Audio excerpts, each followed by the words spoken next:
channel, and I hope you all are doing good.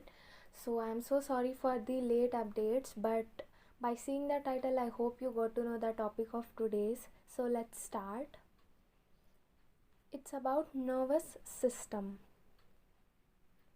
So today I'm gonna cover some important definitions and examples related to this lesson and the functions of the nervous system and about the structure of neuron, explanation of central nervous system, and about the reflex action.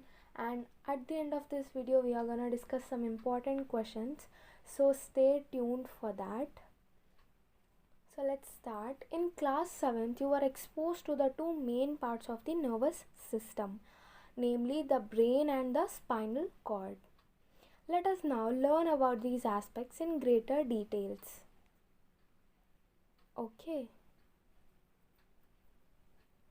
Nervous system. What is a neuron? It is the basic structural and functional unit of the nervous system. Okay. A number of nerve fibers are bundled together in a tabular sheath forming a nerve.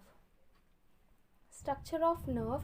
There are basically three main parts of neuron: cell body, dendrites and axon, and the other parts are nucleus, cytoplasm, myelin sheath and axon endings, as you can see in the picture.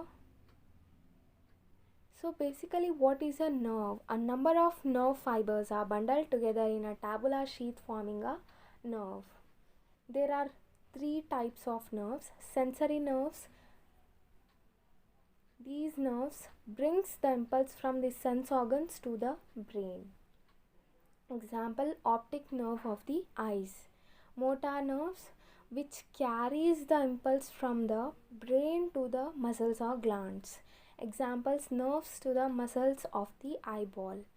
Mixed nerves, which carries both the sensory and motor fibers. Examples, nerves which goes to the tongue. So basically on their origin, the nerves are of two types: cranial and spinal nerves.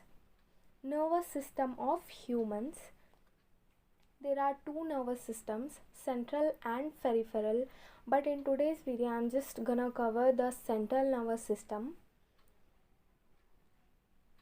Brain and spinal cord comes under that.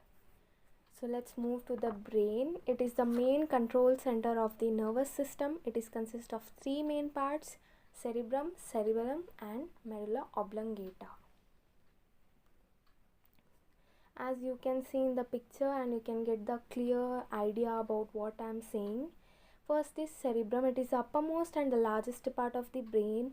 Its surface is having many grooves and ridges, and it is divided into right and left halves called right and left cerebral hemispheres.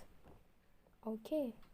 So next, these functions of cerebrum: controls mental activities like thinking and reasoning, center for intelligence and memory, center for perceiving pain, sound, touch, taste and smell. Okay. So next is cerebellum. It is a small area located just under the cerebrum at the back of the head. Functions: maintains the balance of the body, coordinates muscular activities. Next is medulla oblongata. It is the lowest part of the brain and joins the brain to the spinal cord. Functions: controls the activity of internal organs like heartbeat and breathing. So next one is spinal cord. It extends from the middle of the brain and runs down through the whole length of the vertebral column. Spinal cord is protected by the vertebral column. Okay. So functions is to conduct messages from the skin and muscles to the brain. Reflex action. The action which are under the control of the spinal cord are called reflex actions. And voluntary actions, the actions which are controlled by the brain, are called voluntary actions. The path that an impulse takes in a reflex action is called reflex arc. So if you liked it, then do not forget to like, share, comment and subscribe my channel. For watching my video guys. Bye bye. Take care.